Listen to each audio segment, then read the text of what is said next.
ಬನ್ನಿ ಆರಾಧನೆಯನ್ನು ನಾವು ಪ್ರಾರಂಭ ಮಾಡುವ. ಭೂಮಿ ಆಕಾಶವನ್ನು ಉಂಟು ಮಾಡಿರುವ ನಮ್ಮ ಪ್ರೀತಿಯ ತಂದೆಯಾದ ದೇವರೇ, ಮತ್ತು ಆವರ್ತಿ ನಿಮ್ಮ ಸನ್ನಿಧಾನಕ್ಕೆ ನಾವು ಸೇರಿ ಬರ್ತಾ ಇದ್ದೇವೆ. ಕರ್ತನೆ, ಇನ್ನೊಂದು ದಿನವನ್ನು, ಇನ್ನೊಂದು ವಾರವನ್ನು ನಮ್ಮ ಜೀವಿತದಲ್ಲಿ ನಿನ್ನ ಕೊಟ್ಟಿದ್ದಕ್ಕಾಗಿ ಸ್ತೋತ್ರ.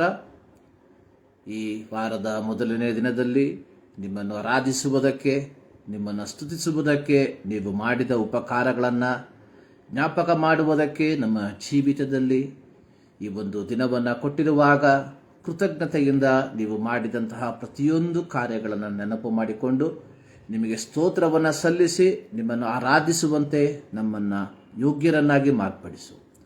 ಆರಾಧನೆಗೆ ಅಡ್ಡಿಯಾಗಿರುವಂಥ ಎಲ್ಲ ತಪ್ಪುಗಳನ್ನು ಮತ್ತೊಂದು ಆವರ್ತಿ ನಿಮ್ಮ ಸನ್ನಿಧಾನದಲ್ಲಿ ಅರಿಕೆ ಮಾಡ್ತಾ ಇದ್ದೇವೆ.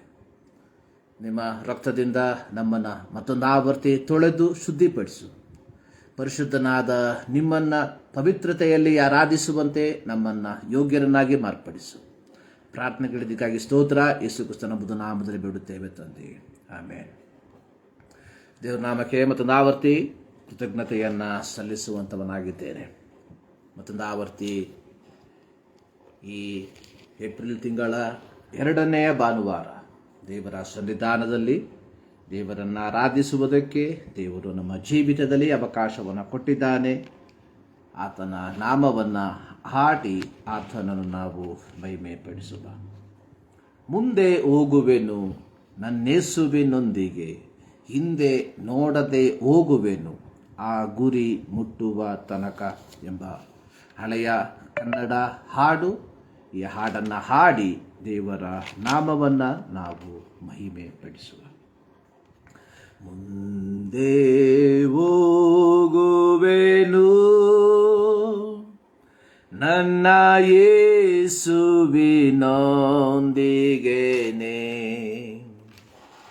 ಹಿಂದೆ ನೋಡದೆ ಹೋಗುವೆನು ಆ ಗುರಿ ಮುಟ್ಟುವ ತನಕ, ಹಿಂದೆ ನೋಡದೆ ಹೋಗುವೆನು ಆ ಗುರಿ ಮುಟ್ಟುವ ತನಕ. ಹಿಂಸೆ ಸಂಕಟ ಬಂದಾಗ್ಯೂ ಸಂತೋಷದಿ ಹೋಗುವೆನು, ಹಿಂಸೆ ಸಂಕಟ ಬಂದಾಗ್ಯೂ ಸಂತೋಷದಿ ಹೋಗುವೆನು, ನನ್ನ ಶಿಲುಬೆಯನ್ನು ಹೊತ್ತು ಹೋಗುವೆನು ಆ ಗುರಿ ಮುಟ್ಟುವ ತನಕ, ನನ್ನ ಶಿಲುಬೆಯನ್ನು ಹೊತ್ತು ಹೋಗುವೆನು ಆ ಗುರಿ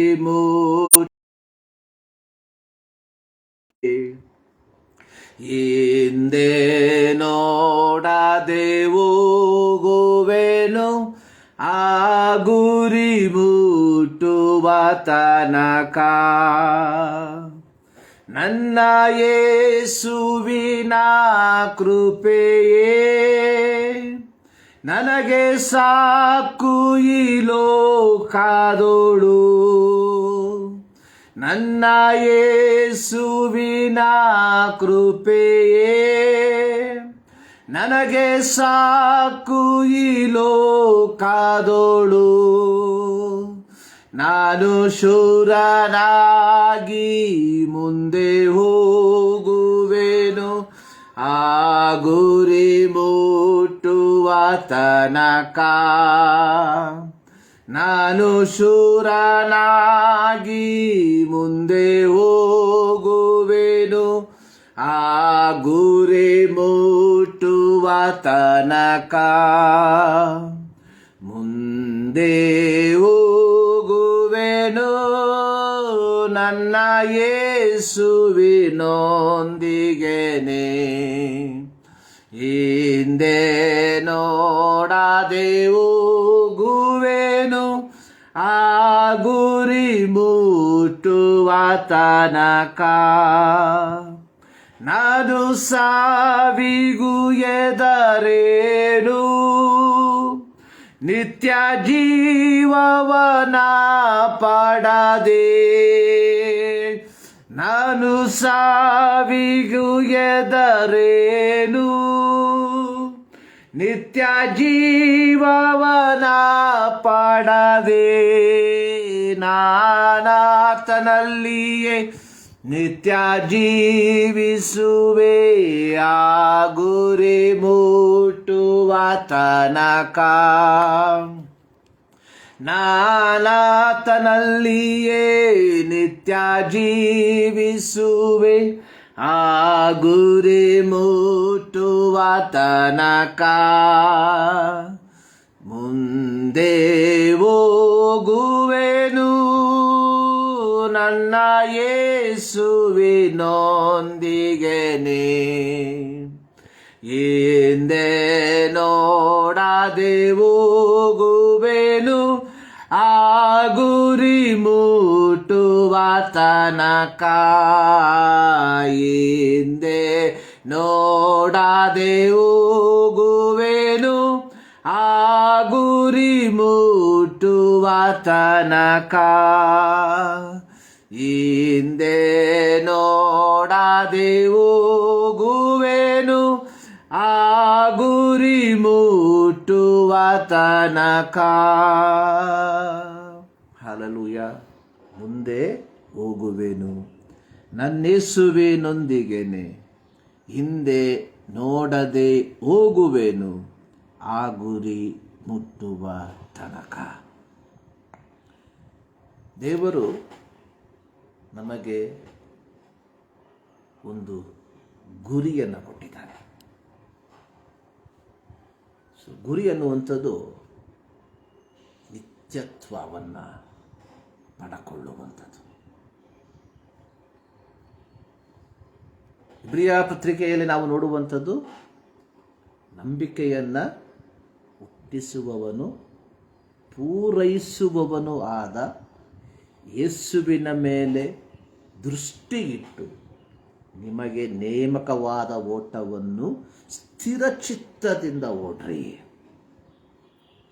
ಯೋಹಾನನ ಸುವಾರ್ತೆ 14ನೇ ಅಧ್ಯಾಯದಲ್ಲಿ ಯೇಸು ಸ್ವಾಮಿ ಹೇಳಿರುವಂಥದ್ದು, ನಾನಿರುವಲ್ಲಿ ನೀವು ಇರಬೇಕು. 2000 ವರ್ಷಗಳ ಹಿಂದೆ ಯೇಸು ಸ್ವಾಮಿ ಮಾನವ ರೂಪವನ್ನು ತಾಳಿ ಈ ಲೋಕಕ್ಕೆ ಬಂದಂತಹ ಏಕೈಕ ಉದ್ದೇಶ, ಮಾನವರಾದ ನಾವುಗಳು ನಮ್ಮ ನಿತ್ಯತ್ವವನ್ನು ಕರ್ತನೊಂದಿಗೆ ಕಳೆಯುವಂಥದ್ದು. ಅದಕ್ಕಾಗಿ ಪಾಪಿಗಳಾದ ನಮಗೋಸ್ಕರವಾಗಿ ಪರಿಶುದ್ಧನಾದ ದೇವರು ತನ್ನ ಏಕಮಾತ್ರ ಕುಮಾರನಾದ ಯೇಸು ಕ್ರಿಸ್ತನನ್ನು ಲೋಕಕ್ಕೆ ಕಳುಹಿಸಿ ಲೋಕದ ಪಾಪಗಳನ್ನು ಹೊತ್ತುಕೊಂಡು ನಮ್ಮೆಲ್ಲರಿಗೋಸ್ಕರವಾಗಿ ಆತನು ಶಿಲುಬೆಯ ಮೇಲೆ ಆತನು ಯಜ್ಞಾರ್ಪಿತನಾಗಿ ಅರ್ಪಿತನಾದನು. ಸ್ನಾನಿಕನಾದ ಯೋಹಾನನು ತನ್ನ ಸೇವೆಯ ಕಾಲದಲ್ಲಿ ತನ್ನ ಬಳಿಗೆ ಬರುತ್ತಿದ್ದಂತಹ ಯೇಸುವನ್ನು ನೋಡಿ, ಯೋಹಾನನ ಸುವಾರ್ತೆ 1ನೇ ಅಧ್ಯಾಯದ 29ನೇ ವಾಕ್ಯ, ಹಾಗೂ ಯಜ್ಞಕ್ಕೆ ದೇವರು ನೇಮಿಸಿದ ಕುರಿ ಲೋಕದ ಪಾಪವನ್ನು ನಿವಾರಣೆ ಮಾಡುವನು. ಯೇಸುಸ್ವಾಮಿಯ ಜನನದ ಸಂದರ್ಭದಲ್ಲಿ ಗಬ್ರಿಯೇಲ್ ದೇವದೂತನು ಯೋಸೇಫನಿಗೆ ಹೇಳಿದಂತಹ ಒಂದು ಸಂದೇಶ, ಮತ್ತಾಯನು ಬರೆದ ಸುವಾರ್ತೆ 1ನೇ ಅಧ್ಯಾಯ ಅದರ 21ನೇ ವಾಕ್ಯ, ಆಕೆಯು ಒಬ್ಬ ಮಗನನ್ನ ಹಡೆಯುವಳು, ನೀನು ಆತನಿಗೆ ಯೇಸು ಎಂದು ಹೆಸರಿಡಬೇಕು, ಯಾಕೆಂದರೆ ಆತನೇ ತನ್ನ ಜನರನ್ನು ಅವರ ಪಾಪಗಳಿಂದ ಬಿಡಿಸಿ ಕಾಯುವನು. ಯೋಹಾನನ ಬರೆದ ಸುವಾರ್ತೆ 3ನೇ ಅಧ್ಯಾಯ ಅದರ 16ನೇ ವಾಕ್ಯದಲ್ಲಿ ಪ್ರತಿಯೊಬ್ಬ ಕ್ರೈಸ್ತನು ಬಾಯಿಪಾಠ ಮಾಡಿಕೊಂಡಿರುವಂತಹ ಒಂದು ವಾಕ್ಯ. ದೇವರು ಲೋಕದ ಮೇಲೆ ಎಷ್ಟೋ ಪ್ರೀತಿಯನ್ನಿಟ್ಟು ತನ್ನ ಒಬ್ಬನೇ ಮಗನನ್ನು ಕೊಟ್ಟನು, ಆತನನ್ನು ನಂಬುವ ಒಬ್ಬನಾದರೂ ನಾಶವಾಗದೆ ಎಲ್ಲರೂ ನಿತ್ಯ ಜೀವವನ್ನು ಪಡೆಯಬೇಕೆಂದು ಆತನನ್ನು ಕೊಟ್ಟನು. ಯೇಸು ಸ್ವಾಮಿಯ ಐಹಿಕ ಜೀವಿತದ ಏಕೈಕ ಉದ್ದೇಶ ಅನ್ನುವಂಥದ್ದು ಮಾನವರಾದ ನಾವುಗಳು ಆತನ ಮೂಲಕ, ಆತನ ರಕ್ತದ ಮೂಲಕ ಪಾಪ ಕ್ಷಮಾಪಣೆಯನ್ನ ಪಡಕೊಂಡು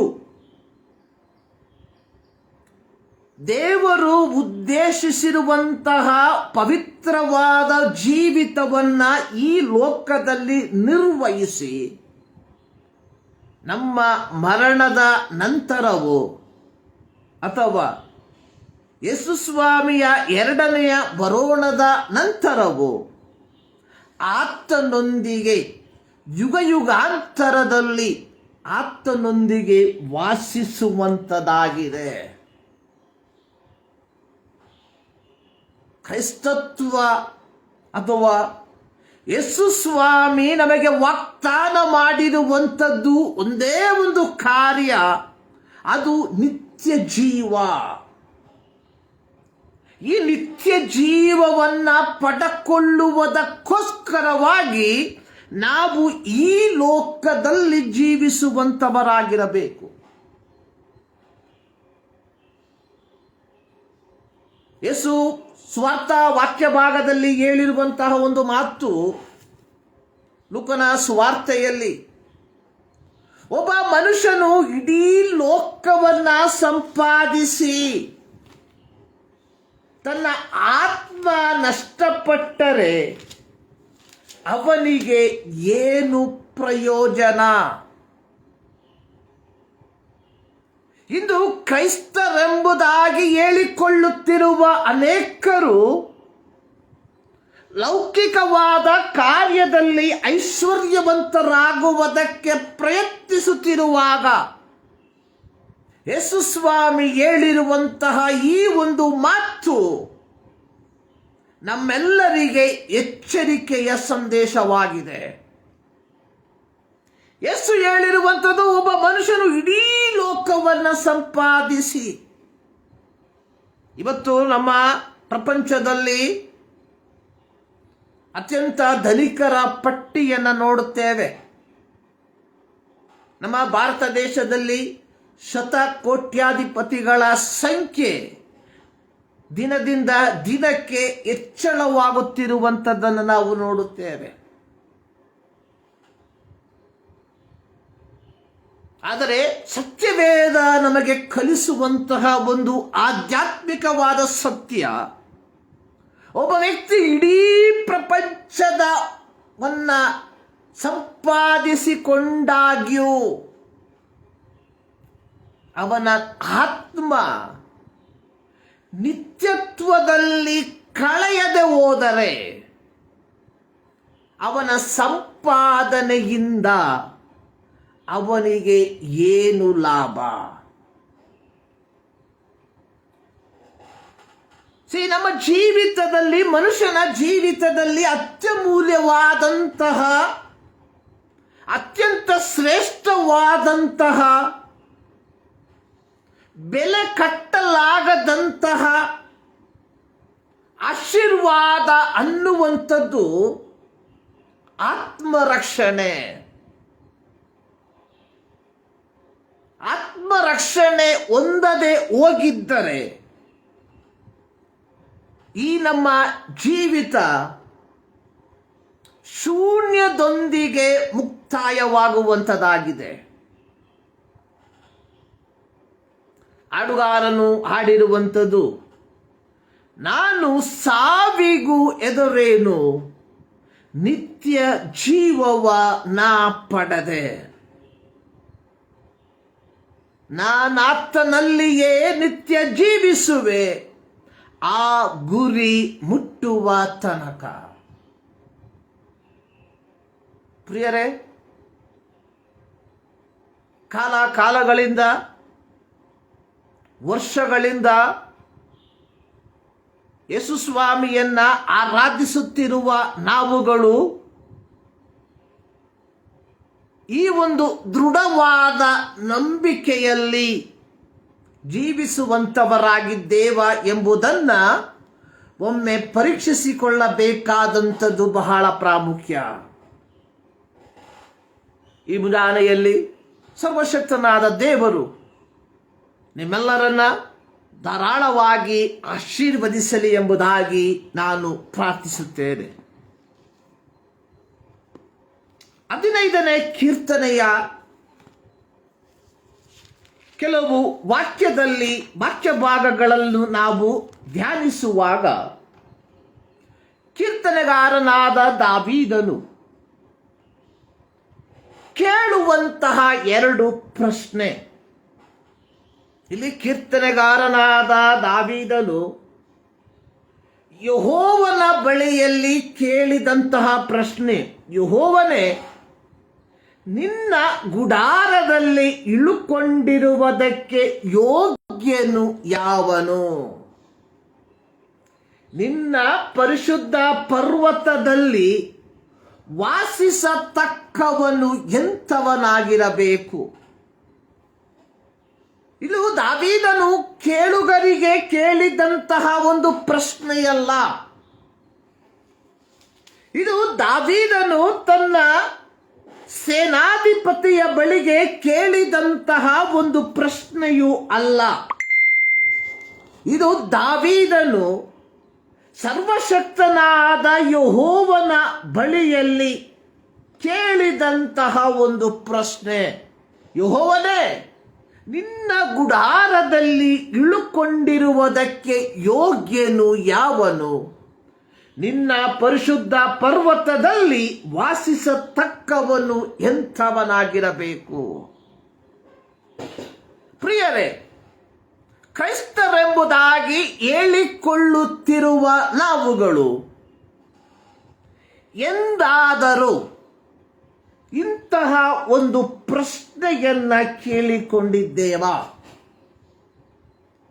ಅದರ 2ರಿಂದ 5 ವಾಕ್ಯಗಳನ್ನ ನಾವು ಕುಲಂಕಷವಾಗಿ ಕಲಿಯುವಾಗ, ಯಾರು ಯೆಹೋವನ ಗುಡಾರದಲ್ಲಿ ಇಳುಕೊಂಡಿರುವುದಕ್ಕೆ ಯೋಗ್ಯನು, ಯಾರು ಆತನ ಪರಿಶುದ್ಧ ಪರ್ವತದಲ್ಲಿ ವಾಸಿಸತಕ್ಕವರು ಎಂಬುದಕ್ಕೆ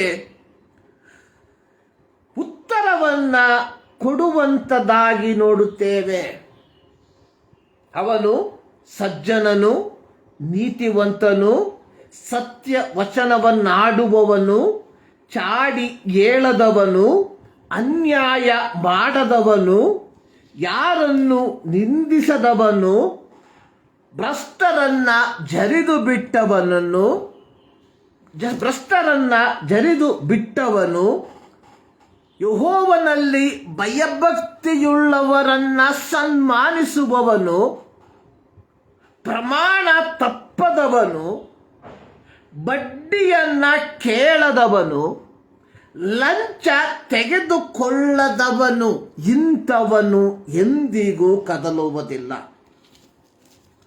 ಒಬ್ಬ ಕ್ರೈಸ್ತನ ಜೀವಿತ ಈ ಲೋಕದಲ್ಲಿ ಹೇಗಿರಬೇಕೆಂಬುದು ಈ 5 ವಾಕ್ಯಗಳನ್ನು ಒಳಗೊಂಡ ಕೀರ್ತನೆಯಲ್ಲಿ ದಾವೀದನು ಸ್ಪಷ್ಟವಾಗಿ ವಿವರಿಸಿರುವಂಥದ್ದನ್ನು ನೋಡುತ್ತೇವೆ. ನಮ್ಮ ಜೀವಿತದಲ್ಲಿ ನಿತ್ಯತ್ವವನ್ನ ನಾವು ಹೊಂದಿಕೊಳ್ಳಬೇಕಾದರೆ ಯೇಸು ಕ್ರಿಸ್ತನ ರಕ್ತದ ಮೂಲಕ ಪಾಪ ಕ್ಷಮಾಪಣೆಯನ್ನ ಪಡೆದುಕೊಳ್ಳುವಂಥದ್ದು ಮಾತ್ರವಲ್ಲದೆ ಒಂದು ಪವಿತ್ರವಾದ ಜೀವಿತವನ್ನ ಜೀವಿಸುವಂತವರಾಗಿರಬೇಕು. ಅನೇಕರು ಪಾಪ ಕ್ಷಮಾಪಣೆಯನ್ನ ಪಡಕೊಂಡು ಯಥಾವಥ ತಮ್ಮ ಹಳೆಯ ಜೀವಿತದಲ್ಲಿ ಜೀವಿಸುವಂಥದ್ದನ್ನು ನಾವು ನೋಡುತ್ತೇವೆ. ಆದರೆ ಒಬ್ಬ ಭಕ್ತನ ಜೀವಿತ ಕೇವಲ ಪಾಪ ಕ್ಷಮಾಪಣೆಯೊಂದಿಗೆ ಮುಕ್ತಾಯವಾಗುವಂಥದ್ದಲ್ಲ. ಅಪೊಸ್ತಲನಾದ ಪೌಲನು ಕೊರಿಂಥದಲ್ಲಿರುವಂತಹ ವಿಶ್ವಾಸಿಗಳಿಗೆ ಹೇಳಿರುವಂಥದ್ದು, ಒಬ್ಬನು ಕ್ರಿಸ್ತನಲ್ಲಿದ್ದರೆ ನೂತನ ಸೃಷ್ಟಿಯಾಗುವನು. ಒಂದು ನೂತನ ಅನುಭವದಲ್ಲಿ, ಯಾವುದು ನೂತನವಾದ ಅನುಭವ? ಸಜ್ಜನನಾಗಿದ್ದು, ನೀತಿವಂತನಾಗಿದ್ದು, ಸತ್ಯವನ್ನು ಮಾತ್ರ ಮಾತನಾಡುವಂಥವನಾಗಿದ್ದು, ಚಾಡಿಯನ್ನು ಹೇಳದವನಂತಾಗಿದ್ದು, ಅನ್ಯಾಯ ಮಾಡದವನಾಗಿಯೂ ಇಂತಹ ಒಂದು ಜೀವಿತವನ್ನು ಜೀವಿಸುವಂಥವನಾಗಿರಬೇಕು. ಸೊ ಇಂಥವರಿಗೆ ಮಾತ್ರ ಹೇಳುವುದಕ್ಕೆ ಸಾಧ್ಯ, ನಾನು ಸಾವಿಗೂ ಎದರೇನು, ನಿತ್ಯ ಜೀವವ ನಾ ಪಡೆದೆ, ನಾನಾತನಲ್ಲಿಯೇ ನಿತ್ಯ ಜೀವಿಸುವೆ, ಆ ಗುರಿ ಮುಟ್ಟುವ ತನಕ. ಪ್ರಿಯರೇ, ಈ ಮುಂಜಾನೆಯಲ್ಲಿ ಒಮ್ಮೆ ನಮ್ಮ ವೈಯಕ್ತಿಕ ಜೀವಿತವನ್ನು ಈ ದೇವರ ವಾಕ್ಯದೊಂದಿಗೆ ಒಮ್ಮೆ ಪರೀಕ್ಷಿಸಿಕೊಳ್ಳುವಂಥವರಾಗಿರುವ ನಾವು ಆ ನಿತ್ಯ ಜೀವವನ್ನು ಪಡಕೊಳ್ಳುವ ರೀತಿಯಲ್ಲಿ ಈ ಲೋಕದಲ್ಲಿ ಜೀವಿಸುವಂಥವರಾಗಿದ್ದೇವ. ಸೊ ಈ ದಿನದ ಧ್ಯಾನಕ್ಕಾಗಿ ಆರಿಸಿಕೊಂಡಿರುವ ಶೀರ್ಷಿಕೆ ಅನ್ನುವಂಥದ್ದು identifying risen lord in the work place.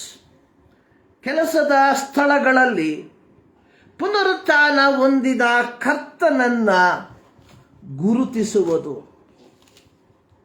ಅಪೊಸ್ತಲರ ಕೃತ್ಯದಲ್ಲಿ ನಾವು ಅಪೊಸ್ತಲರ ಕೃತ್ಯವನ್ನು ಕಲಿಯುವಂತಹ ಸಂದರ್ಭದಲ್ಲಿ ಅಂತಿಯೋಕ್ಯದಲ್ಲಿ ಮೊದಲು ಕ್ರೈಸ್ತರು ಎಂಬ ಹೆಸರನ್ನು ನಾವು ಕಾಣುವಂಥವರಾಗಿದ್ದೇವೆ. ಕ್ರೈಸ್ತರು ಅಂದರೆ ಕ್ರಿಸ್ತನ ಬೋಧನೆಗೆ ಅನುಗುಣವಾಗಿ ಜೀವಿಸುವಂಥವರು ಎಂಬುದಾಗಿ ಅಪೊಸ್ತಲರ ಕೃತ್ಯ 11ನೇ ಅಧ್ಯಾಯದ 26ನೇ ವಾಕ್ಯದ ಕೊನೆಯ ಭಾಗದಲ್ಲಿ ನಾವು ಕಾಣುತ್ತೇವೆ.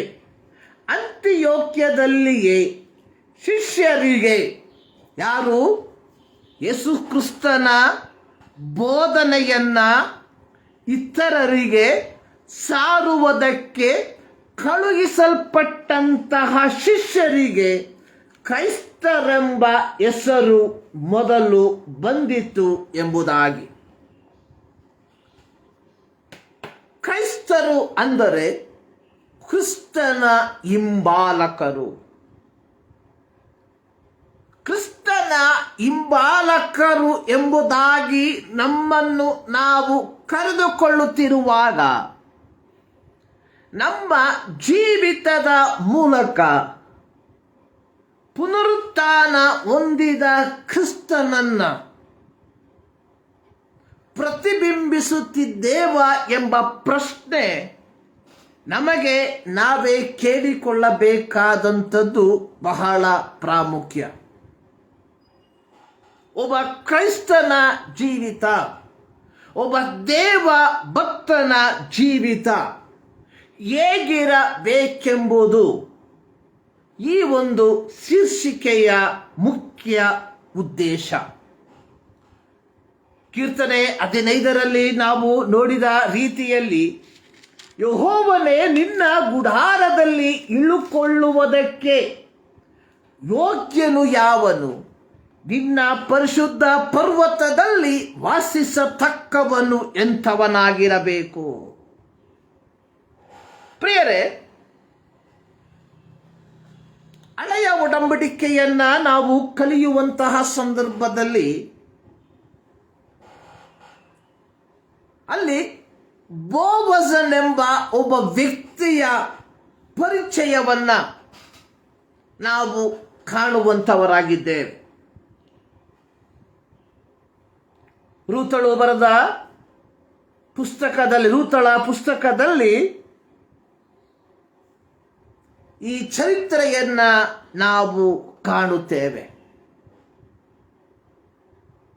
ರೂತಳ ಪುಸ್ತಕ ಪ್ರಾರಂಭವಾಗುವಂಥದ್ದು ಒಂದು ಬರಗಾಲದ ಪರಿಸ್ಥಿತಿಯಿಂದ.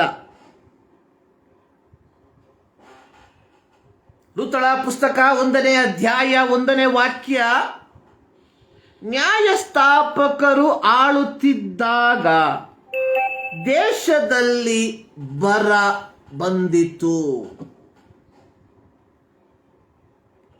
ಹೀಗಿರುವಾಗ ಯೆಹೂದ ಪ್ರಾಂತದ ಬೆತ್ಲೆಹೇಮಿನವನೊಬ್ಬನು,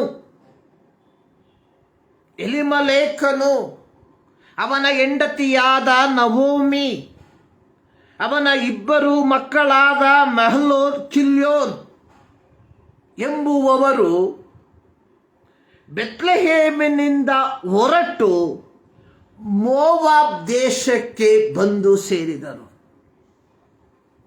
ಇಸ್ರಾಯೇಲರ ಚರಿತ್ರೆಯನ್ನ ನಾವು ಕಲಿಯುವಂತಹ ಸಂದರ್ಭದಲ್ಲಿ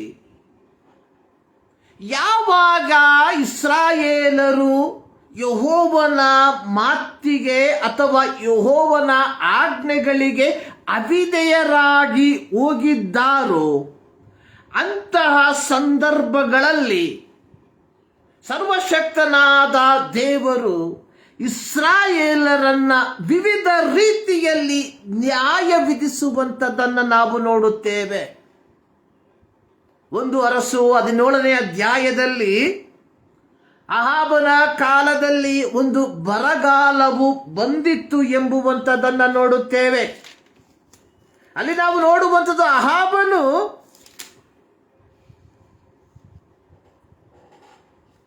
ಬಾಳ್ ದೇವತೆಯನ್ನ ಪೂಜಿಸುವಂಥವನಾಗಿ ಮಾರ್ಪಟ್ಟ.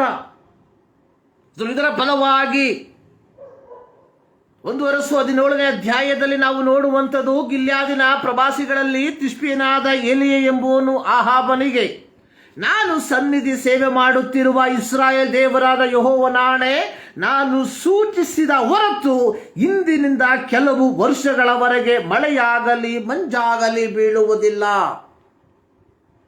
ಇಸ್ರಾಯೇಲ್ ಮಕ್ಕಳು ಯೆಹೋವನ ಆಜ್ಞೆಗಳನ್ನು ಧಿಕ್ಕರಿಸಿ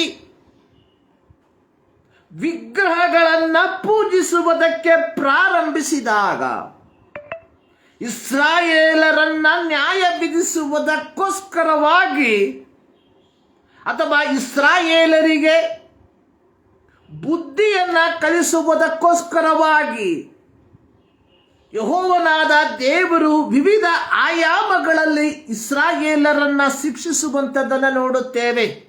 ಅದರಲ್ಲಿ ಒಂದು ವಿಧಾನವಾಗಿತ್ತು ಬರಗಾಲವು.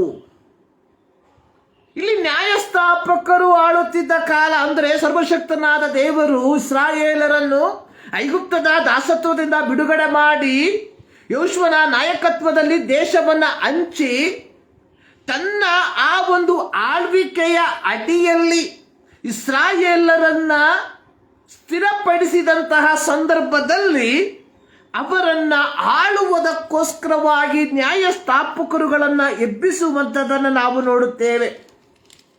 ಯೆಹೋಶುವನ ಪುಸ್ತಕದ ನಂತರ ಬರುವಂಥದ್ದು ನ್ಯಾಯಸ್ಥಾಪಕರುಗಳ ಪುಸ್ತಕ. ಆ ಪುಸ್ತಕದಲ್ಲಿ ಅನೇಕ ನ್ಯಾಯಸ್ಥಾಪಕರುಗಳ ಹೆಸರುಗಳನ್ನು ನಾವು ಕಾಣುತ್ತೇವೆ. ಇಂತಹ ಒಬ್ಬ ನ್ಯಾಯಸ್ಥಾಪಕರ ಕಾಲದಲ್ಲಿ ಇಸ್ರಾಯೇಲರು ವಾಸಿಸುತ್ತಿದ್ದಂತಹ ದೇಶದಲ್ಲಿ ಬರಗಾಲ.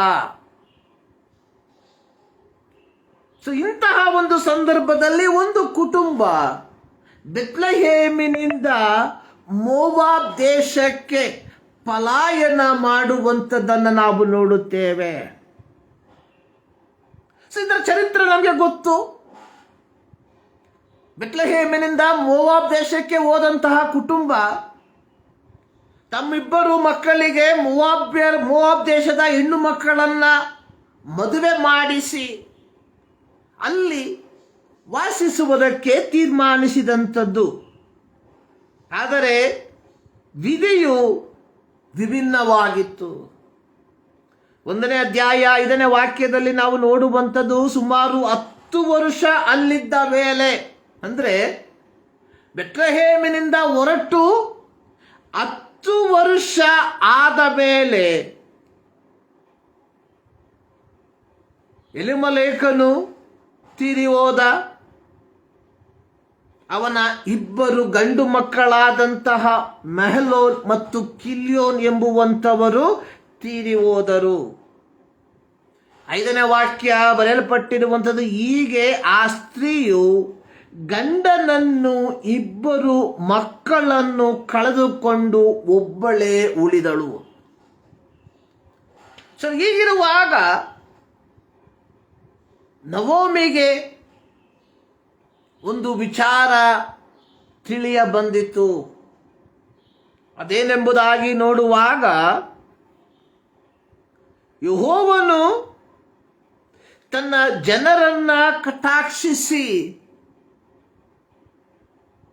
ಅವರ ದೇಶದ ಮೇಲೆ ಮಳೆಯನ್ನು ಸುರಿಯ ಮಾಡಿದ್ದರ ಫಲವಾಗಿ ಅಲ್ಲಿ ಆಹಾರವು ಲಭ್ಯವಾಗಿದೆ ಎಂಬುದಾಗಿ ಆಹಾರವನ್ನ ಅರಸಿ ಬೆತ್ಲೆಹೇಮಿನಿಂದ ಮೋವಾಬ್ ದೇಶಕ್ಕೆ ಹೋದಂತಹ ಕುಟುಂಬ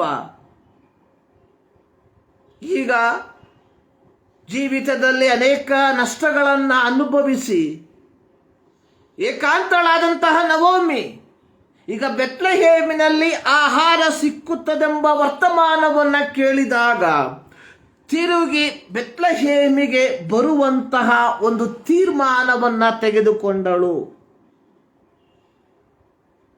ಸೊ ಇಲ್ಲಿ ನವೋಮಿ ತನ್ನ ಸೊಸೆಯಂದಿರನ್ನ ಕರೆದು ಅವರಿಗೆ ಹೇಳುವಂತಹ ಒಂದು ಮಾತು, ಅದರ 13ನೇ ವಾಕ್ಯ,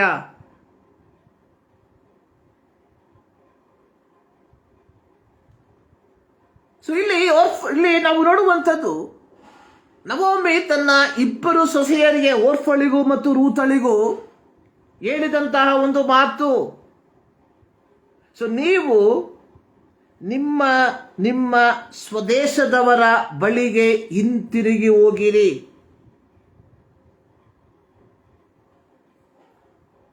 ಓರ್ಫಳು ಬಹಳವಾಗಿ ಅತ್ತೆಯನ್ನ ಮುದ್ದಿಟ್ಟು ತನ್ನ ಸ್ವಜನರ ಬಳಿಗೆ ಹಿಂತಿರುಗಿ ಹೋದಾಗ ಇದೇ ಮೋವಾಬ್ಯಳಾದಂತಹ ರೂತಳು ತನ್ನ ಅತ್ತೆಯನ್ನ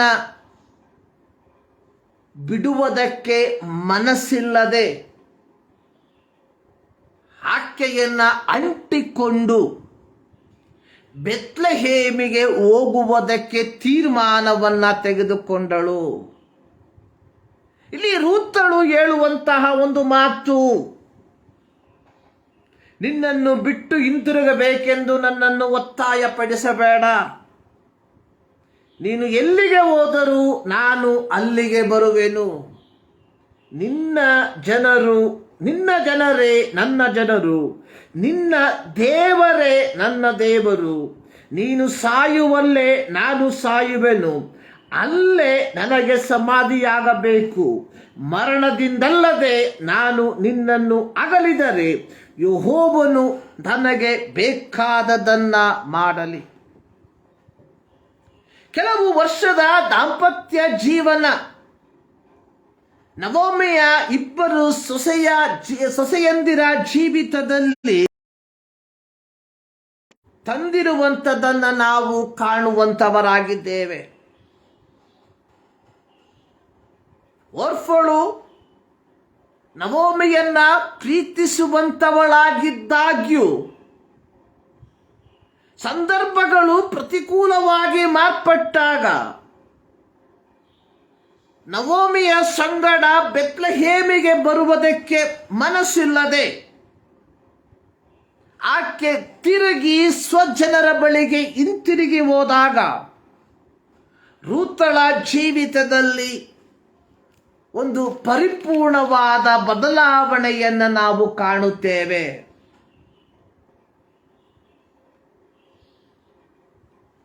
ಕೆಲವೇ ವರ್ಷದ ಅವರ ಕೌಟುಂಬಿಕ ದಾಂಪತ್ಯ ಜೀವಿತದಲ್ಲಿ ರೂತಳು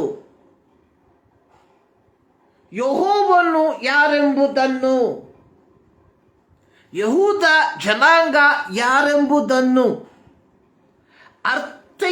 ಸರಿಯಾಗಿ ಅರ್ಥೈಸಿಕೊಂಡಳು ಅಂದರೆ ತಪ್ಪಾಗಲಾರದು.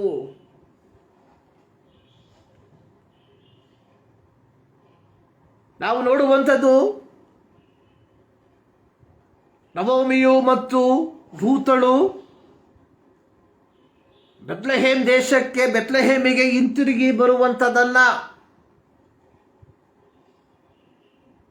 ಅಲ್ಲಿ ನಾವು ಮೊದಲನೇ ಅಧ್ಯಾಯದ ಕೊನೆಯ ಕೆಲವು ವಾಕ್ಯದಲ್ಲಿ ನೋಡುವಂತಹ ಸಂದರ್ಭದಲ್ಲಿ ಅನೇಕರು ಆಕೆಯ ಗುರುತನ್ನ ಹಿಡಿದು ಈಕೆ ನವೋಮಿಯಲ್ಲವೋ ಎಂದು ಮಾತಾಡಲು ನವೋಮಿ ಹೇಳುವಂಥದ್ದು, ನನ್ನನ್ನು ನವೋಮಿ ಎಂದು ಕರೆಯಬೇಡಿರಿ. ನವೋಮಿ ಎಂದರೆ ರಮಣೀಯಳು, ಸೌಂದರ್ಯವಂತಳು ಇತ್ಯಾದಿ ಅರ್ಥ.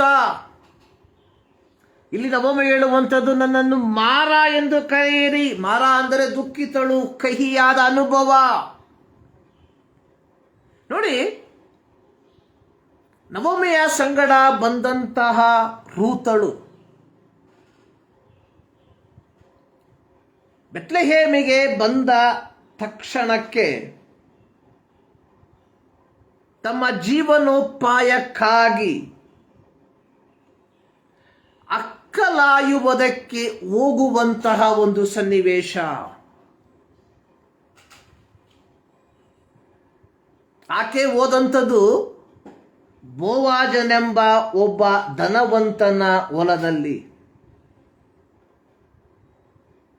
ನೋಡಿ, ಸರ್ವಶಕ್ತನಾದ ದೇವರು ಇಸ್ರಾಯೇಲರಿಗೆ ಕೊಟ್ಟಂತಹ ಆಜ್ಞೆಗಳಲ್ಲಿ 10 ಹಲವು ಆಜ್ಞೆಗಳನ್ನು ನಾವು ಸರ್ವಶಕ್ತನಾದ ದೇವರು ಇಸ್ರಾಯೇಲರಿಗೆ ಕೊಟ್ಟಿರುವಂಥದ್ದನ್ನು ನಾವು ನೋಡುತ್ತೇವೆ. ಧಾರ್ಮಿಕವಾಗಿ ಪಾಲಿಸಬೇಕಾದಂತಹ ಧರ್ಮ, ಮಾನಸಿಕವಾಗಿ ಪಾಲಿಸಬೇಕಾದಂತಹ ಧರ್ಮ, ಹಾಗೂ ಎಮೋಷನಲ್ ಆಗಿ ಮಾರಲ್ ಆಗಿ ಪಾಲಿಸಬೇಕಾದಂತಹ ಧರ್ಮ. ಹೀಗೆ 10 ಹಲವು ನಿಯಮಗಳನ್ನು ಸರ್ವಶಕ್ತನಾದ ದೇವರು ಮೋಶೆಯ ಮೂಲಕ ಇಸ್ರಾಯೇಲರಿಗೆ ಕೊಟ್ಟಿರುವಂಥದ್ದನ್ನು ನಾವು ಹಳೆಯ ಒಡಂಬಡಿಕೆಯ ಪ್ರಾರಂಭದ 5 ಪುಸ್ತಕದಲ್ಲಿ ಕಾಣ್ತೇವೆ. ಅದರಲ್ಲಿ ಒಂದು ನಿಯಮ ಅನ್ನುವಂಥದ್ದು ಯಾಜಕಕಾಂಡ 19ನೇ ಅಧ್ಯಾಯದ 9ರಿಂದ 10 ವಾಕ್ಯಗಳನ್ನು ನಾವು ಕಲಿಯುವಂತಹ ಸಂದರ್ಭದಲ್ಲಿ, ನೀವು ಪೈರುಗಳನ್ನು ಕೊಯ್ಯುವಾಗ ಹೊಲಗಳ ಮೂಲೆಗಳಲ್ಲಿರುವುದನ್ನೆಲ್ಲ ಕೊಯ್ಯಬಾರದು ಮತ್ತು ಕೊಯ್ದಾಗ ಅಕ್ಕಲಾಯಬಾರದು. ದ್ರಾಕ್ಷೆಯ ತೋಟಗಳಲ್ಲಿಯೂ ಅಕ್ಕಲಾಯಕೂಡದು. ಉದುರಿದ ಹಣ್ಣುಗಳನ್ನು ಆರಿಸಿಕೊಳ್ಳದೆ ಬಡವರಿಗೂ ಪರದೇಶಿಗಳಿಗೂ ಬಿಟ್ಟು ಬಿಡಬೇಕು. ಇದು ಇಸ್ರಾಯೇಲರು ವಾಗ್ದಾನ ಕಾನಾನ್ ದೇಶಕ್ಕೆ ಪ್ರಯಾಣ ಮಾಡುವಂತಹ ಸಂದರ್ಭದಲ್ಲಿ, ಕಾನಾನ್ ದೇಶದಲ್ಲಿ ಅಥವಾ ವಾಗ್ದಾನ ದೇಶದಲ್ಲಿ ಅವರು ಪಾಲಿಸಬೇಕಾದ ನಿಯಮಗಳನ್ನು ತಿಳಿಸುವಂಥದ್ದಾಗಿದೆ. ಧರ್ಮೋಪದೇಶಕಾಂಡ 24ನೇ ಅಧ್ಯಾಯದ ಅದರ 19ರಿಂದ ವಾಕ್ಯಗಳನ್ನು ನಾವು ಕಲಿಯುವಂತಹ ಸಂದರ್ಭದಲ್ಲಿ ಇನ್ನು ಕೆಲವು ನಿಯಮಗಳನ್ನು ಸರ್ವಶಕ್ತನಾದ ದೇವರು ಮೋಶೆಯ ಮೂಲಕ ಇಸ್ರಾಯೇಲರಿಗೆ ಕೊಡುವಂಥದ್ದನ್ನು ನೋಡುತ್ತೇವೆ. ನೀವು ಪೈರುಗಳನ್ನು ಕೊಯ್ಯುವಾಗ ಒಂದು ಸಿವುಡು ಹೊಲದಲ್ಲಿ ಮರೆತು ಬಂದರೆ ಅದನ್ನು ತರುವುದಕ್ಕೆ ಹಿಂದಕ್ಕೆ ಹೋಗಬಾರದು. ಪರದೇಶಿ, ತಾಯಿ ತಂದೆ ಇಲ್ಲದವ, ವಿಧವೆ ಇಂಥವರಿಗೋಸ್ಕರ ಇರಲಿ. ನೀವು ಹೀಗೆ ನಡೆದುಕೊಂಡರೆ ನಿಮ್ಮ ದೇವರಾದ ಯೆಹೋವನು ನಿಮ್ಮ ಎಲ್ಲ ಕೆಲಸಗಳಲ್ಲಿಯೂ ನಿಮ್ಮನ್ನು ಅಭಿವೃದ್ಧಿಪಡಿಸುವನು. ನೋಡಿ, ನಮ್ಮ ವಿಷಯ ಕೆಲಸದ ಸ್ಥಳಗಳಲ್ಲಿ ಪುನರುತ್ಥಾನ ಹೊಂದಿದ ಕರ್ತನನ್ನ ಗುರುತಿಸುವುದು. Identifying risen lord in the work place. ಪ್ರಿಯರೇ, ಕ್ರೈಸ್ತರೆಂಬುದಾಗಿ ಹೇಳಿಕೊಳ್ಳುತ್ತಿರುವ ನಾವುಗಳು ವಿಭಿನ್ನ ಸ್ಥಳಗಳಲ್ಲಿ ವಿಭಿನ್ನವಾದ ರೀತಿಗಳಲ್ಲಿ ನಾವು ಕೆಲಸದಲ್ಲಿ ನಮ್ಮನ್ನು ತೊಡಗಿಸಿಕೊಂಡಿರುವಾಗ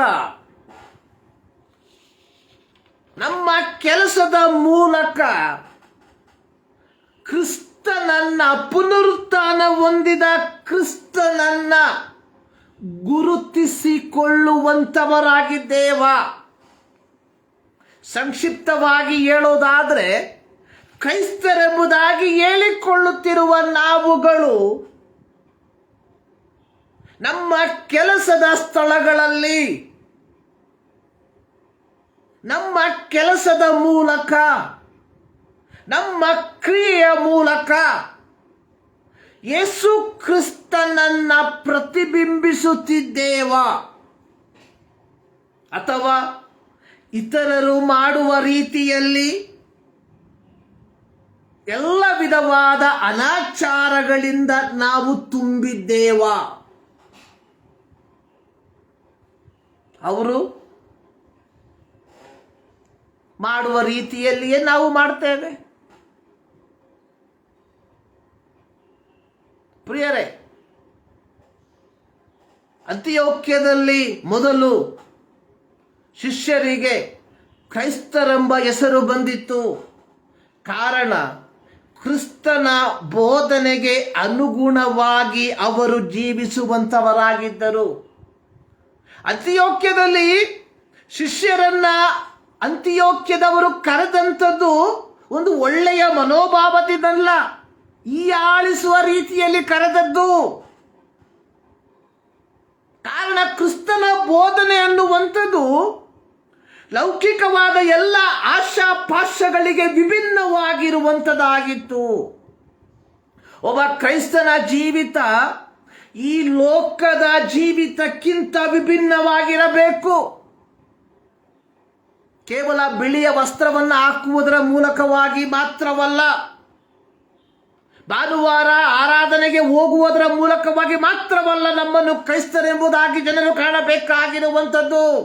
ನಮ್ಮ ಕೆಲಸದಲ್ಲಿಯೂ, ನಾವು ಮಾಡುವಂತಹ ಪ್ರತಿಯೊಂದು ಕಾರ್ಯದಲ್ಲಿಯೂ ಕ್ರಿಸ್ತನ ಸ್ವಭಾವಗಳು ಗೋಚರವಾಗಬೇಕಾಗಿದೆ. ನೋಡಿ, ಬೋವಾಸನ ಕುರಿತಾಗಿ ನೋಡುವಂಥದ್ದು, ಬೋವಾಸನು ಧನವಂತನು.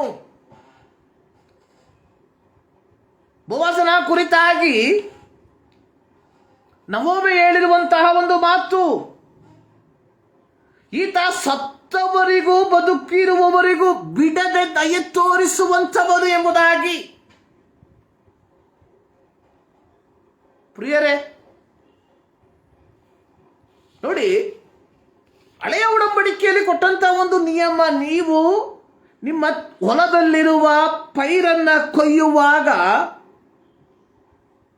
ಮೂಲೆಯನ್ನ ಸೇರಿಸಿ ಕೊಯ್ಯಬಾರ್ದು. ಮೂಲೆಯಲ್ಲಿರುವಂಥದ್ದನ್ನ ಬಿಟ್ಟು ಬಿಡಬೇಕು, 4 ಮೂಲೆಯಲ್ಲಿರುವಂಥದ್ದನ್ನ ಬಿಟ್ಟು ಬಿಡಬೇಕು, ಕೊಯ್ಯಬಾರ್ದು.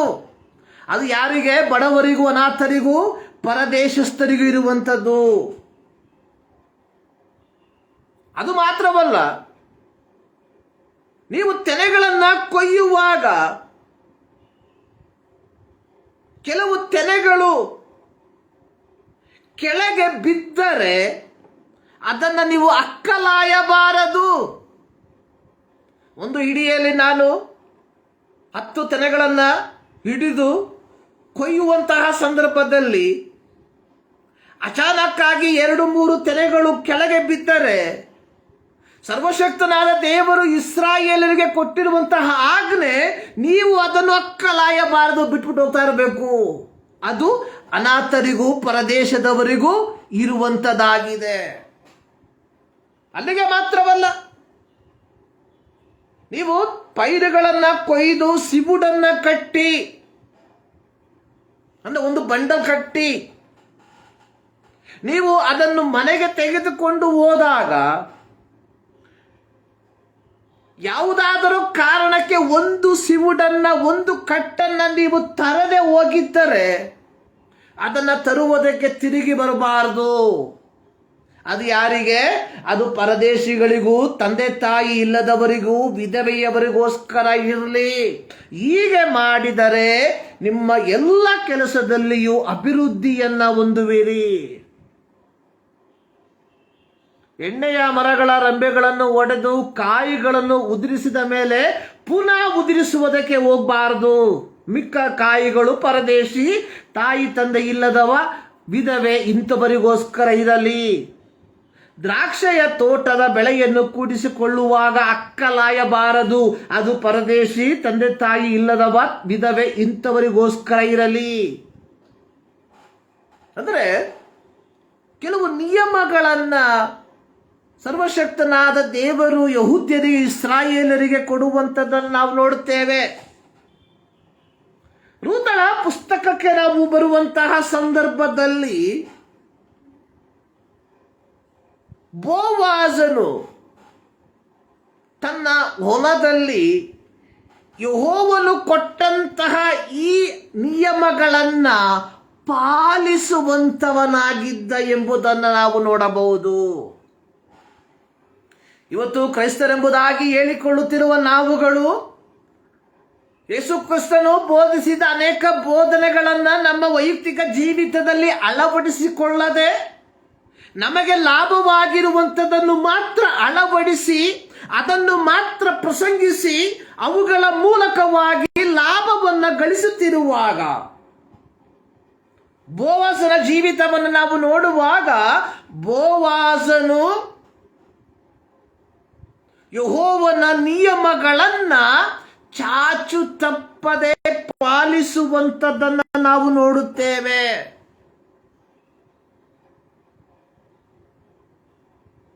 ಪ್ರಿಯರೇ,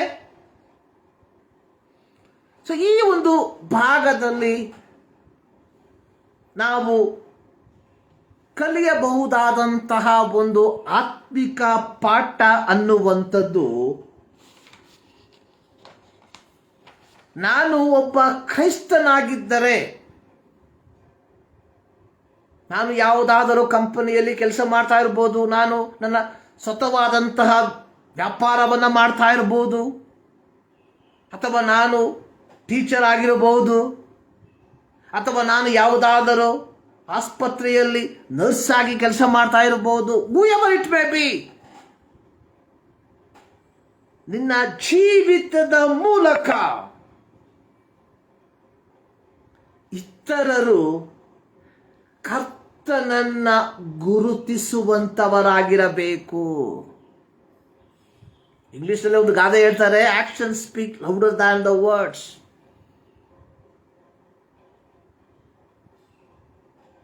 ಒಬ್ಬ ಸಂತ ಹೇಳಿರುವಂತ ಮಾತು, preach the gospel, use the word when it is needed. ಸುವಾರ್ತೆಯನ್ನ ಸಾರು, ಅವಶ್ಯವಿದ್ದಲ್ಲಿ ಮಾತ್ರ ನಿನ್ನ ಪದಗಳನ್ನು ಉಪಯೋಗಿಸು, ನಿನ್ನ ಬಾಯನ್ನು ಉಪಯೋಗಿಸು, ನಿನ್ನ ಶಬ್ದವನ್ನು ಉಪಯೋಗಿಸು. ನಿನ್ನ ಕೆಲಸದ ಮೂಲಕ, ನೀನು ಮಾಡುವಂತಹ ಸೇವೆಯ ಮೂಲಕ ನೀನು ಕ್ರೈಸ್ತನು, ಕ್ರೈಸ್ತಳು ಎಂಬುವಂಥದ್ದು ನಿನ್ನೊಂದಿಗೆ ಸಹ ಕೆಲಸ ಮಾಡುವಂಥವರು ತಿಳಿದುಕೊಳ್ಳಲಿ. ಬೋವಾಜನು ಸ್ವಾರ್ಥ ಲಾಭವನ್ನು ಮಾತ್ರ ನೋಡಿಕೊಳ್ಳದೆ ಕರ್ತನ ನಿಯಮಗಳನ್ನು ಪಾಲಿಸುವಂತಹ ಒಬ್ಬ ವ್ಯಕ್ತಿಯಾಗಿದ್ದ. ಪ್ರಿಯರೇ, ನಮ್ಮ ಕೆಲಸದ ಸ್ಥಳಗಳಲ್ಲಿ ಇಂತಹ ಒಂದು ಜೀವಿತವನ್ನು ನಾವು ಜೀವಿಸ್ತಾ ಇದ್ದೇವೆ. ಅಪೊಸ್ತಲರ ಕೃತ್ಯ 9ನೇ ಅಧ್ಯಾಯದಲ್ಲಿ ಇನ್ನೊಂದು ಸಂಭವ ಕಥೆಯನ್ನು ನಾವು ನೋಡ್ತೇವೆ. ತಬಿತಾ ಎಂಬ ಶಿಷ್ಯಳ ಕುರಿತಾಗಿ ಬರೆದಿರುವಂಥದ್ದು. ತಬಿತಳ ಕುರಿತಾಗಿ ಬರೆದಿರುವಂಥದ್ದು, ಈಕೆ ಸತ್ಕ್ರಿಯೆಗಳನ್ನು, ದಾನ ಧರ್ಮಗಳನ್ನು ಮಾಡ್ತಾ ಇದ್ಲು. ಯೊಪ್ಪದಲ್ಲಿ ತಬಿತಾ ಎಂಬ ಶಿಷ್ಯಳು ಇದ್ದಳು.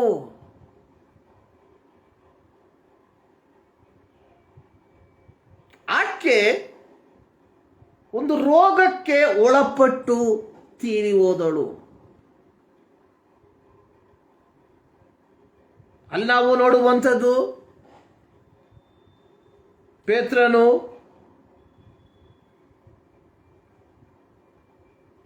ಆಕೆಯ ಬಳಿಗೆ ಬಂದು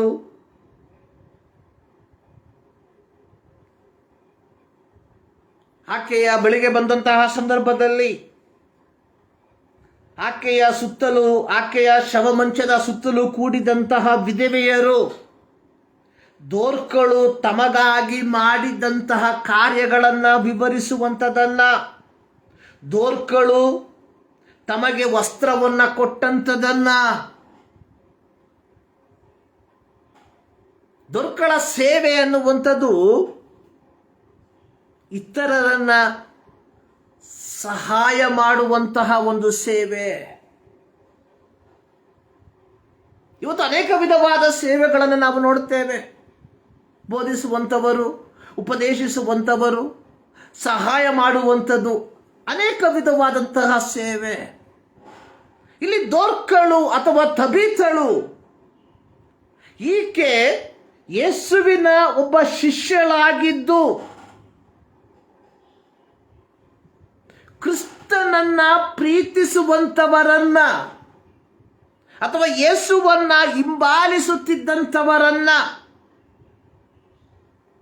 ತನ್ನಲ್ಲಿರುವ ಸಂಪನ್ಮೂಲಗಳನ್ನು ಉಪಯೋಗಿಸಿ ಅವರ ಅವಶ್ಯಕತೆಗಳಿಗೆ ಅನುಗುಣವಾಗಿ ಅವರಿಗೆ ಬೇಕಾದಂತಹ ಸಹಾಯಗಳನ್ನು ಮಾಡುತ್ತಾ ತನಗೆ ವಹಿಸಿದ ಸೇವೆಯನ್ನ ನಿರ್ವಹಿಸುವಂಥವಳಾಗಿದ್ದಳು.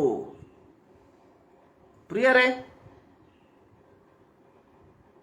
ಅನೇಕರಿಗೆ ಉದ್ಯೋಗವಿಲ್ಲದೆ ಇರುವಾಗ, ಅನೇಕರಿಗೆ ವಿದ್ಯಾಭ್ಯಾಸವಿಲ್ಲದೆ ಇರುವಾಗ, ಅನೇಕರು ಆಸೆ ಪಟ್ಟಾಗ್ಯೂ ಈ ಒಂದು ಉದ್ಯೋಗಕ್ಕೆ ಸೇರಿಕೊಳ್ಳುವುದಕ್ಕೆ ಆಗದೆ ಇರುವಾಗ, ಈ ಒಂದು ಕೋರ್ಸನ್ನು ಮಾಡುವುದಕ್ಕೆ ಆಗದೆ ಇರುವಾಗ, ದೇವರು ನಿನ್ನ ನನ್ನ ಜೀವಿತದಲ್ಲಿ ನಮ್ಮ ಯೋಗ್ಯತೆಗಿಂತಲೂ ಮಿಗಿಲಾಗಿ ಈ ಒಂದು ಉದ್ಯೋಗವನ್ನ, ಈ ಒಂದು ಕೋರ್ಸನ್ನ ಮಾಡುವುದಕ್ಕೆ ಅವಕಾಶ ಕೊಟ್ಟಿರುವಾಗ, ಯೇಸುವಿನ ಶಿಷ್ಯರೆಂಬುದಾಗಿ ಹೇಳಿಕೊಳ್ಳುತ್ತಿರುವ ನಾವುಗಳು ನಮಗೆ ಲಭಿಸಿರುವ ಉದ್ಯೋಗದ ಮೂಲಕ ದೇವರ ಸೇವೆಯನ್ನ ಮಾಡುತ್ತಿದ್ದೇವ. ದೇವರ ಸೇವೆಯನ್ನ ಮಾಡುವುದು ಅಂದರೆ ಸತ್ಯವೇದವನ್ನು ಹಿಡಿದುಕೊಂಡು ಮೂಲೆ ಮೂಲೆಗಳಿಗೆ ಹೋಗಿ ಸುವಾರ್ತೆಯನ್ನು ಸಾರುವಂಥದ್ದಲ್ಲ. ವೈದ್ಯಕೀಯ ಕ್ಷೇತ್ರದಲ್ಲಿ ನೀನು ಕೆಲಸ ಮಾಡುವಂತಹ ವ್ಯಕ್ತಿಯಾಗಿದ್ದರೆ ನೀನು ಮಾಡುವಂತಹ ಆ ಕ್ಷೇತ್ರದಲ್ಲಿ 100ಕ್ಕೆ 100ರಷ್ಟು ನಂಬಿಗಸ್ತಿಕೆಯಿಂದ ನಿನಗೆ ಲಭಿಸುವಂತಹ ರೋಗಿಗಳ ನೀನು ಪರಿಚರ್ಯವನ್ನು ಮಾಡುವಂಥವಳಾಗಿದ್ದರೆ ದೇವರು ಕೊಡುವಂತಹ ಕೆಲಸದಲ್ಲಿ ನೀನು ನಂಬಿಗಸ್ತಳು ಎಂಬುದಾಗಿ. ನೀನು ಕಲಿಸುವಂತಹ ವ್ಯಕ್ತಿಯಾಗಿದ್ದರೆ, ಮಕ್ಕಳಿಗೆ ವಿದ್ಯಾಭ್ಯಾಸವನ್ನು ಕೊಡುವಂತಹ ವ್ಯಕ್ತಿಯಾಗಿದ್ದರೆ, ದೇವರು ನಿನಗೆ ಕೊಟ್ಟಿರುವಂತಹ ಜವಾಬ್ದಾರಿಯನ್ನ 100ಕ್ಕೆ 100ರಷ್ಟು ನಂಬಿಗಸ್ತಿಕೆಯಿಂದ ಮಾಡುವಂಥವಳಾಗಿದ್ದರೆ ಅಥವಾ ಮಾಡುವಂಥವನಾಗಿದ್ದರೆ, ದೇವರು ನಿನಗೆ ಕೊಟ್ಟಂತಹ ಕೆಲಸದಲ್ಲಿ ನೀನು ನಂಬಿಗಸ್ತನು ಎಂಬುದಾಗಿ ಅರ್ಥ ಮಾಡಿಕೋ. ಸೇವೆ ಅನ್ನುವಂಥದ್ದು ಕೇವಲ ಸತ್ಯವೇದವನ್ನು ಹಿಡಿದುಕೊಂಡು ಪುಲ್ಪಿಟಲ್ಲಿ ಪ್ರಸಂಗಿಸುವಂಥದ್ದು ಮಾತ್ರವಲ್ಲ ಪ್ರಿಯರೇ. ದೇವರು ನಿನಗೆ ಕೊಟ್ಟಿರುವಂತಹ ಅವಕಾಶದಲ್ಲಿ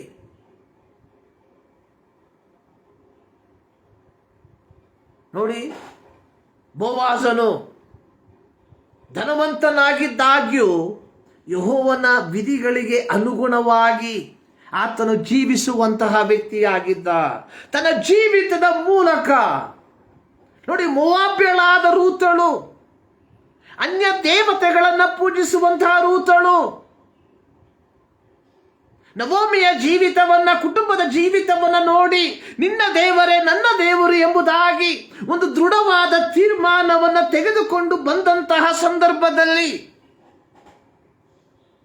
ಆಕೆಗೆ ಒಂದು ಸರಿಯಾದಂತಹ ಒಂದು ಒಲವು ಲಭಿಸದೆ ಹೋಗಿದ್ದರೆ ಆಕೆ ಹೇಳಬಹುದಾಗಿತ್ತು, ಇದಕ್ಕಿಂತಲೂ ನಮ್ಮ ಕೇಮೋಶೆ ಚೆನ್ನಾಗಿತ್ತು ಎಂಬುದಾಗಿ. ಆದರೆ ಬೋವಾಜನ ಆ ಒಂದು ಹೊಲದಲ್ಲಿ ಆಕೆ ನಿಜವಾಗಿ ಯೆಹೋವನು ಯಾರೆಂಬುದು, ಯೆಹೋವನ ವಿಧಿಗಳು ಏನೆಂಬುದನ್ನು ಸ್ಪಷ್ಟವಾಗಿ ಅರ್ಥ ಮಾಡಿಕೊಂಡಳು. ಪ್ರಿಯರೇ, actions speak louder than the word. Speak the gospel, preach the gospel, use the word when it is necessary.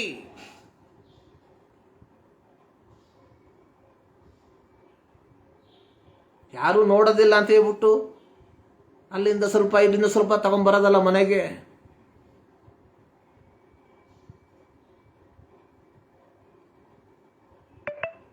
So ಇಲ್ಲಿ ತಬಿತಾಳು,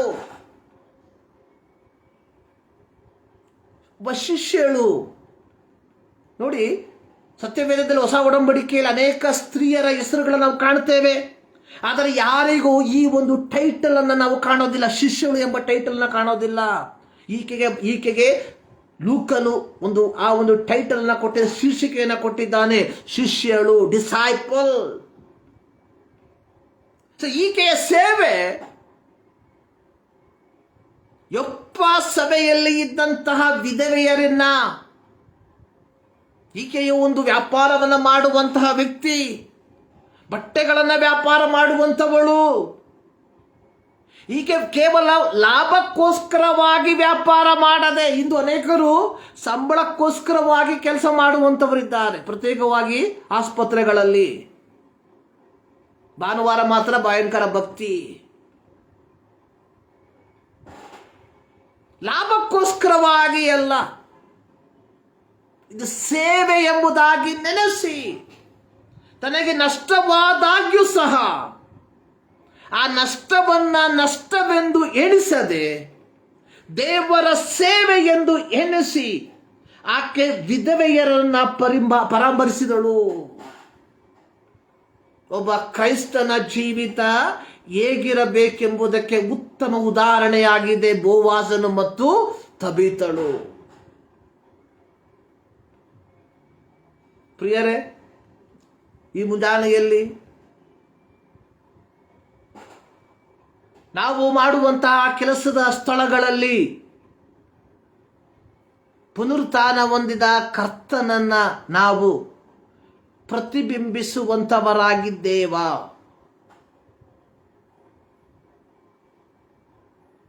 ಬೋವಾಜನ ಜೀವಿತ ಒಂದು ಅತ್ಯಮೂಲ್ಯವಾದಂತಹ ಉದಾಹರಣೆಯ ಜೀವಿತವಾಗಿ ಮಾರ್ಪಟ್ಟಿತು.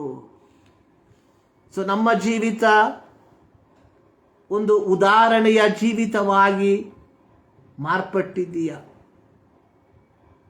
ಒಮ್ಮೆ ಯೋಚಿಸಿ ನೋಡಬೇಕಾದಂಥದ್ದು ಬಹಳ ಪ್ರಾಮುಖ್ಯ.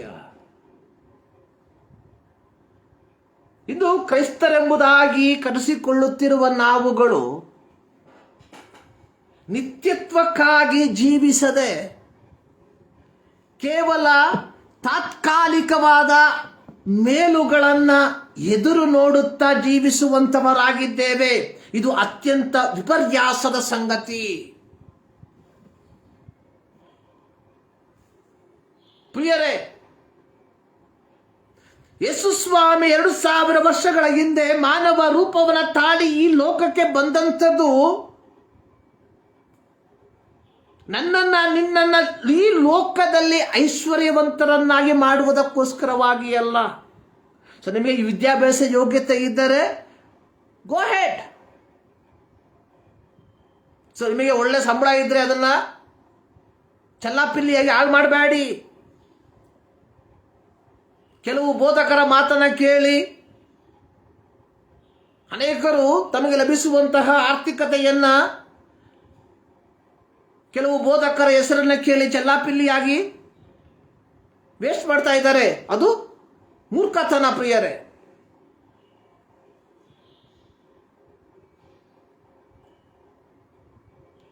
ನೋಡಿ, ಯೂದ ಒಂದೇ ಬಾರಿಗೆ ಯೇಸುವನ್ನ ಹಿಡ್ಕೊಟ್ಟ.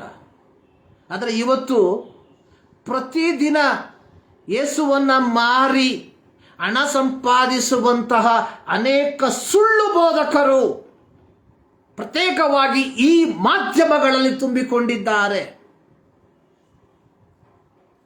ಪರೀಕ್ಷೆ ಬರೋದಕ್ಕೆ ಪ್ರಾರ್ಥನೆ ಮಾಡಿ ಕಳಿಸುವಂತಹ ಪೆನ್ನು ₹15 ಅದಕ್ಕೆ ಲಾಭ, ₹15 ಅದಕ್ಕೆ ರೇಟ್.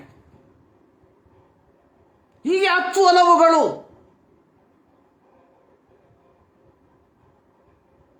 ಪ್ರಿಯರೇ, ಇಂತಹ ಮೋಸಗಳಿಗೆ, ವಂಚನೆಗಳಿಗೆ ನೀವು ಸಿಕ್ಕಿ ಹಾಕಿಕೊಳ್ಳಬೇಡಿರಿ. 2000 ವರ್ಷಗಳ ಹಿಂದೆ ಯೇಸು ಸ್ವಾಮಿ ಲೋಕಕ್ಕೆ ಬಂದಂಥದ್ದು ನಿನ್ನನ್ನು ಪಾಪದಿಂದ ಬಿಡುಗಡೆ ಮಾಡಿ ನಿನಗೆ ನಿತ್ಯ ಜೀವವನ್ನು ಕೊಡುವುದಕ್ಕೋಸ್ಕರವಾಗಿ.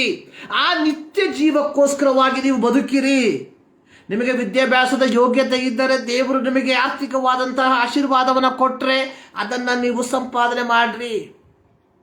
ಸಾಧ್ಯವಾದಷ್ಟು ಬಡವರಿಗೆ ಸಹಾಯ ಮಾಡ್ರಿ.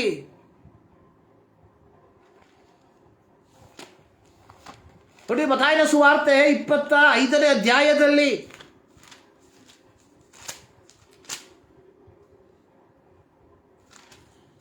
ನಾವು ನೋಡುವಂತಹ ಒಂದು ಮಾತಿದೆ. ಯೇಸುಸ್ವಾಮಿಯಲ್ಲಿ ಹಾಡುಗಳನ್ನು ಮತ್ತು ಕುರಿಗಳನ್ನು ಬೇರ್ಪಡಿಸುವಂತಹ ಒಂದು ಸಂದರ್ಭ. ಸೊ ಅಲ್ಲಿ ನಾವು ನೋಡುವಂಥದ್ದು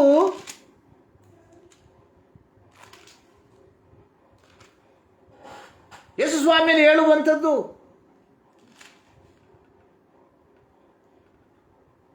ಇಪ್ಪತ್ತೈದನೇ ಅಧ್ಯಾಯ 31ರಿಂದ ಅದರ 46 ವಾಕ್ಯಗಳನ್ನು ದಯಮಾಡಿ ಓದಿ.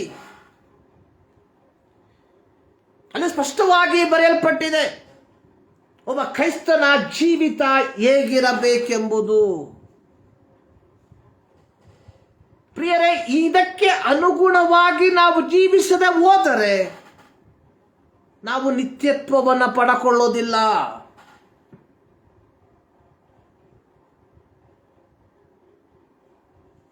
ನಾನು ಯಾವಾಗಲೂ ಹೇಳುವಂಥ ಒಂದು ಕಥೆ ಇದೆ.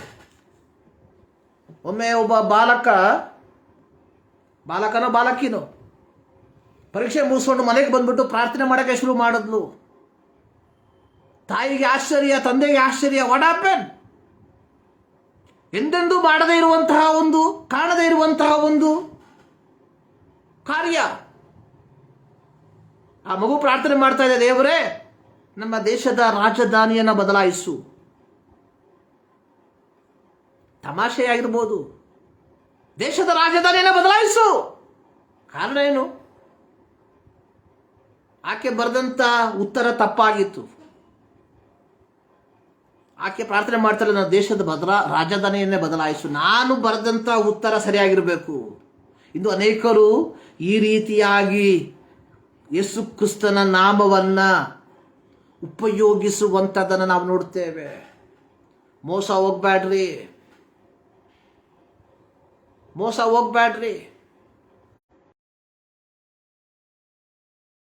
ಜೀವಿತವನ್ನು ಜೀವಿಸದೆ ಹೋದರೆ ಸೊ ನಿಮಗೆ ಪರಲೋಕಕ್ಕೆ ಪ್ರವೇಶನವಿಲ್ಲ. ಪರಲೋಕಕ್ಕೆ ಪ್ರವೇಶಿಸಬೇಕಾದರೆ ಒಂದು ಪವಿತ್ರವಾದ ಜೀವಿತವನ್ನು ನಾವು ಜೀವಿಸಬೇಕು. ಒಂದು ಮಾದರಿಯ ಜೀವಿತವನ್ನು ನಾವು ಜೀವಿಸಬೇಕು. ನಾವು ಓದುವಂತಹ ಸ್ಥಳಗಳಲ್ಲಿ, ಕೆಲಸ ಮಾಡುವಂತಹ ಸ್ಥಳಗಳಲ್ಲಿ ಪುನರುತ್ಥಾನ ಹೊಂದಿದ ಯೇಸುವನ್ನು ಪ್ರತಿಬಿಂಬಿಸುವಂತಹ ವ್ಯಕ್ತಿಗಳಾಗಿ ಜೀವಿಸಬೇಕು. ಇದು ದೇವರು ನಮ್ಮಿಂದ ಆಶಿಸುವಂತಹ ಒಂದು ಕಾರ್ಯ. ನಾವು ಆ ರೀತಿಯಾಗಿ ಜೀವಿಸ್ತಾ ಇದ್ದೇವಾ? ಅಥವಾ ಮೋಸದ ಮಾತುಗಳಿಗೆ ಬಲಿಯಾಗಿ ಆಲಯಕ್ಕೆ, ಸ್ಥಳಗಳಿಗೆ ಹಣವನ್ನು ಕೊಡುವುದರ ಮೂಲಕ, ಪ್ರಿಯರೇ, ಹಣವನ್ನು ಕೊಟ್ಟು ನಿತ್ಯತ್ವವನ್ನು ಹೊಂದಿಕೊಳ್ಳುವುದಕ್ಕೆ ಸಾಧ್ಯವಿಲ್ಲ. ದಾನವನ್ನ ಕೊಟ್ಟು ನಿತ್ಯತ್ವವನ್ನು ಹೊಂದಿಕೊಳ್ಳುವುದಕ್ಕೆ ಸಾಧ್ಯವಿಲ್ಲ. ನಿತ್ಯತ್ವವನ್ನು ಹೊಂದಿಕೊಳ್ಳಬೇಕಾದ್ರೆ ನಾನು ಪವಿತ್ರವಾದ ಜೀವಿತವನ್ನು ಜೀವಿಸಬೇಕು. ನಾವು ಪವಿತ್ರವಾದ ಜೀವಿತವನ್ನು ಜೀವಿಸ್ತಿದ್ದೇವ?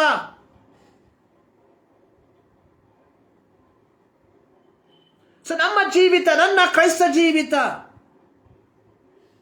ನಾನು ಕೆಲಸ ಮಾಡುವಂತಹ ಸ್ಥಳದಲ್ಲಿ, ನಾನು ವಾಸಿಸುವಂತಹ ಸ್ಥಳದಲ್ಲಿ ಕ್ರಿಸ್ತನ ಪ್ರೀತಿಯನ್ನು ಪ್ರತಿಬಿಂಬಿಸುವಂಥದ್ದಾಗಿದ್ದೀಯಾ? ಇಲ್ಲದೆ ಹೋಗಿದ್ದರೆ ಪ್ರಿಯರೇ, ಈ ಮುಂಜಾನೆಯಲ್ಲಿ ಒಮ್ಮೆ ನಿಮ್ಮನ್ನೇ ನೀವೇ ಪರೀಕ್ಷೆ ಮಾಡಿಕೊಳ್ಳ್ರಿ. ಬೋವಾಜನು